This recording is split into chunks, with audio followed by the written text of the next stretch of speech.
Bismillahirrahmanirrahim. Question number 2. For a school staff, the following expenditures rupees in 100 are required for the repair of chairs: 145, 152, 153 and so on. Last value हमारे पास क्या है? 155. Prepare a frequency distribution by Telebar method using 3 as the size of the class limits. And also write down what are the frequencies of the last 3 classes. हमें data given है और दो चीज़ें हमसे पूछी गई हैं. फर्स्ट ऑफ ऑल आपने फ्रिक्वेंसी डिस्ट्रीब्यूशन ड्रॉ करना है जिसके अंदर हमें बता दिया गया है कि क्लास साइज आपका क्या है 3 है, और लास्ट आपसे पूछी गई है कि frequencies of the last 3 classes. आपने फ्रिक्वेंसी डिस्ट्रीब्यूशन का टेबल ड्रा करने के बाद लास्ट 3 क्लासेस की फ्रिक्वेंसीज भी बतानी है कि उनकी फ्रिक्वेंसीज क्या होंगी. फर्स्ट ऑफ ऑल जो हमारे पास गिवन डाटा होगा उसको हम असेंडिंग ऑर्डर के अंदर लिखेंगे. ये लिखना ज़रूरी तो नहीं है, लेकिन अगर हम गिवन डाटा को असेंडिंग ऑर्डर में लिखते हैं तो हमारे पास जो फ्रिक्वेंसी डिस्ट्रीब्यूशन का टेबल है वो बनाना हमारे लिए आसान होता है. तो इसलिए मैं गिवन जो मेरे पास इंफॉर्मेशन है उसको मैं असेंडिंग ऑर्डर में लिखूँगा. तो सबसे पहले मेरे पास गिवन डाटा के अंदर सबसे छोटा नंबर मेरे पास क्या है 144 जो कि 1 टाइम है. इसके बाद आपके पास 145 2 टाइम्स है डाटा के अंदर, 146. इसके बाद आपके पास 147 148 149 150. इसके बाद आपके पास 151 2 टाइम्स है, 152 आपके पास गिवन डाटा के अंदर 4 टाइम्स है तो आपने इसको 4 टाइम यहाँ पे लिखना है. फिर आपके पास 153 2 टाइम्स है. इसके बाद आपके पास 154 155 आपके पास 2 टाइम्स है, 156 आपके पास 2 टाइम्स है.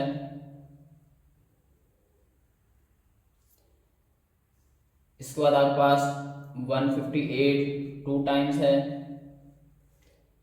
159 160 161 163 165 एंड लास्ट आपके पास जो सबसे बड़ा नंबर है गिवन डाटा के अंदर वो क्या है 167. अगर हम इस तरह गिवन डाटा को असेंडिंग ऑर्डर में लिख लेते हैं तो हमारे लिए डिस्ट्रीब्यूशन का टेबल है वो बहुत ही आसान हो जाएगा. इसके अलावा अगर हम इसको ना भी लिखें तभी हमारा क्वेश्चन सॉल्व हो जाएगा, लेकिन उसमें हमें मुश्किल होगी कि हमारे पास इस रेंज से इस रेंज तक की वैल्यूज़ कौन कौन सी हैं और वो कितनी हैं. तो हमें ये फ़ायदा होता है असेंडिंग ऑर्डर का कि हमें एक सीक्वेंस मिल जाता है जिससे हमें वैल्यूज़ को कैलकुलेट करना बहुत आसान होता है. अब इसके बाद हमने देखना है कि हमारे पास इस गिवन डाटा के अंदर सबसे छोटी वैल्यू क्या है और सबसे बड़ी वैल्यू क्या है. उसका फ़ायदा ये होगा कि हमें पता होगा कि हमारी जो क्लासेस बनेंगी वो स्टार्ट कहाँ से होंगी और एंड कहाँ पे होंगी. यानी उन क्लासेस के अंदर हमारे पास मैक्सिमम और मिनिमम वैल्यू का पता होना ज़रूरी है. तो हमारे पास इस गिवन डाटा के अंदर सबसे छोटी वैल्यू है 144. Now minimum number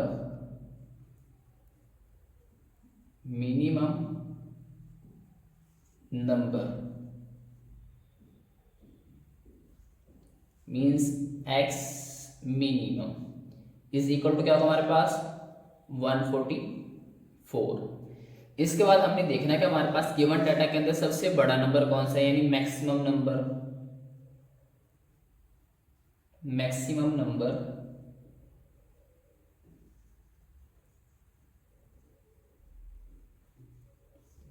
x maximum is equal to वो हमारे पास क्या होगा 167. इससे हमें फ़ायदा होगा कि हमें पता होगा कि हमारे पास गिवन डाटा के अंदर सबसे छोटी वैल्यू क्या है और सबसे बड़ी वैल्यू क्या है, ताकि हम जब क्लासेस बनाएं तो इन चीज़ों को जहन में रखें कि हमारे पास 144 भी आना चाहिए, 167 भी उन क्लासेस के अंदर आना चाहिए.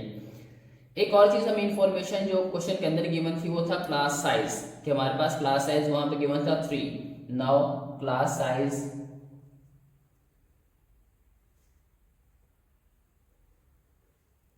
जिसको हम एज से रिप्रेजेंट करते हैं, वो हमारे पास क्या था 3। ये क्वेश्चन के अंदर बता दिया जाए तो हमने जो बताया जाएगा, जो हमें गिवन इन्फॉर्मेशन होगी उसको यूज करते हुए हमने फ्रीक्वेंसी डिस्ट्रीब्यूशन का टेबल ड्रा करना है। अब फ्रीक्वेंसी डिस्ट्रीब्यूशन में क्या है, 3 चीजें हैं, एक क्लास लिमिट और टेलीमार्क और फ्रीक्वेंसी। असल हमारे पास क्लास लिमिट और फ्रीक्वेंसी ही है। टेलीबार मार्क उसने कहा था कि आपने टेलीबार से यूज करते हुए फ्रीक्वेंसी डिस्ट्रीब्यूशन यूज करनी है। एक्चुअल में टेलीबार और फ्रीक्वेंसी एक ही चीज़ है, जस्ट रिप्रेजेंट करने के तरीके मुख्तलिफ हैं। तो हमने क्लासेस बनानी है और क्लासेस इस तरीके से बनानी है कि हमारी मिनिमम और मैक्सिमम वैल्यूज उन क्लासेस के अंदर लाई करती हों, और हर क्लास का साइज क्या रखना है, 3 रखना है। तो हम स्टार्ट करते हैं क्लासेस। हमारी फर्स्ट क्लास बनेगी 144 से 146। नेक्स्ट क्लास आपके पास, ये क्लासेस आपने तब तक बनानी है जब तक मैक्सिमम नंबर इसके अंदर लाइन ना कर जाए। तो इसके बाद नेक्स्ट क्लास आपके पास होगी 147 से 149, 150 से 152, 153 से 155। अभी तक हमारे पास 167 नहीं आया, तो जब तक ये ना आ जाए तब तक हम क्लासेस बनाते रहेंगे। 156 से 158, 159 से 161, 162 to 164, 165, 167। अब जो मैक्सिमम नंबर था 167 वो इस क्लास के अंदर लाई करेगा। अगर इससे बड़ा नंबर होता तो हम आगे क्लासेस बनाते। अब अगली क्लासेस बनाने का फ़ायदा नहीं है। फॉर एग्जांपल मैं बना लेता हूँ, अगर मैं कहता हूँ 168 to 170, तो उस क्लास के अंदर कोई नंबर होगा ही नहीं। क्यों? क्योंकि मेरे पास इस गिवन डाटा के अंदर कोई ऐसा नंबर है ही नहीं जो 167 से ग्रेटर हो, तो उसकी फ्रिक्वेंसी क्या होगी, 0 होगी। इसलिए हम क्या करेंगे, जस्ट हमारे पास जहाँ मैक्सिमम नंबर अलाई करता हो वो लास्ट क्लास होगी हमारी। अब असेंडिंग का फायदा क्या होगा, देखो जिस तरह हमने असेंडिंग ऑर्डर में लिखा है, अब हमारे पास क्लास है 144 to 146।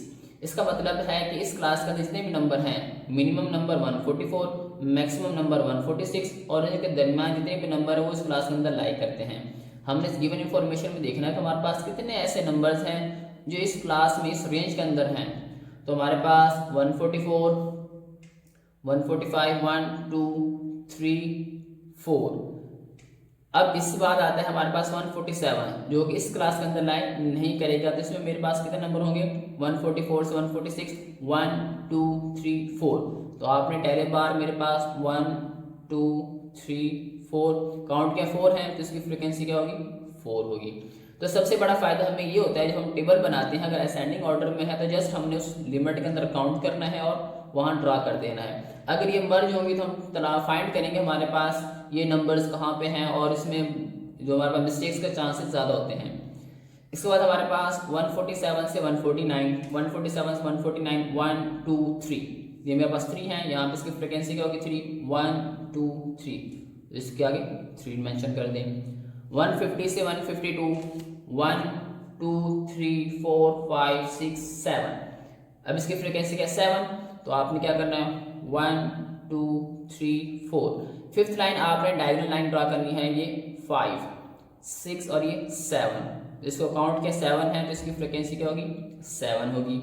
153 से 155, 153 से 1 2 3 4 5, इसकी फ्रिक्वेंसी 5 है, तो 5 आपके पास टेली बार बार 1 2 3 4, और फिफ्थ आपके पास डायगोनल लाइन, ये 5 आपके पास आ गया।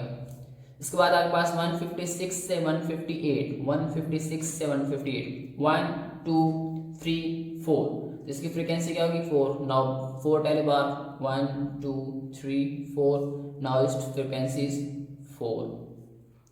नेक्स्ट 159 टू 161, 159 1 2 3, ये मेरे पास 3 है, तो इसकी फ्रीक्वेंसी आपके पास क्या होगी, 3 होगी। सर यहाँ पे हमारे पास 162 टाइम्स था, 162 टाइम्स था, 1 2 3 4, इसकी फ्रीक्वेंसी हमारे पास क्या होगी, 4 होगी। नेक्स्ट आपके पास 162 to 164, 162 to 164, जस्ट आपके पास एक ही नंबर है 163 जो इस क्रॉस अंदर लाई करेगा, इसकी फ्रिक्वेंसी 1 है तो आपने 1 ड्रॉ कर देना है। 165 टू 167, 1 2 2 है आपके पास, तो आपने क्या करना है इस तरह पहली बार और काउंट किया 2, इसकी फ्रिक्वेंसी क्या होगी 2 होगी। तो ये आपके पास क्या होगा फ्रिक्वेंसी डिस्ट्रीब्यूशन का टेबल होगा। तो फर्स्ट हमारे पास जो क्वेश्चन था वो फ्रिक्वेंसी डिस्ट्रीब्यूशन का, तो कंप्लीट हो गया। सेकंड इन्फॉर्मेशन वो कहता है कि आपने लास्ट 3 क्लासेस की फ्रिक्वेंसीज भी बतानी है कि उन लास्ट 3 क्लासेस की फ्रिक्वेंसी क्या होगी। अब हमने पहले बार बनाया फ्रिक्वेंसी डिस्ट्रीब्यूशन का टेबल। अब ये क्लासेस हैं, लास्ट 3 क्लासेस 1 2 3, ये 3 क्लासेस हैं, इनकी फ्रिक्वेंसी गिवन है। इस क्लास की फ्रिक्वेंसी 4 है, सेकेंड लास्ट की फ्रिक्वेंसी 1 है और लास्ट की फ्रिक्वेंसी क्या है मेरे पास 2 है। Now the frequencies of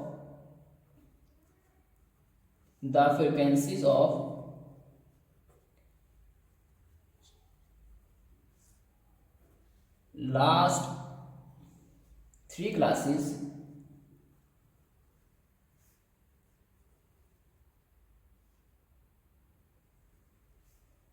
are 4 1 and 2, 4 1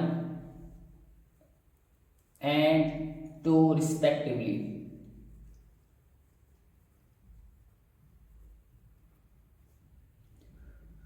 तो इस तरह हमारे पास क्वेश्चन नंबर 2 कंप्लीट हुआ।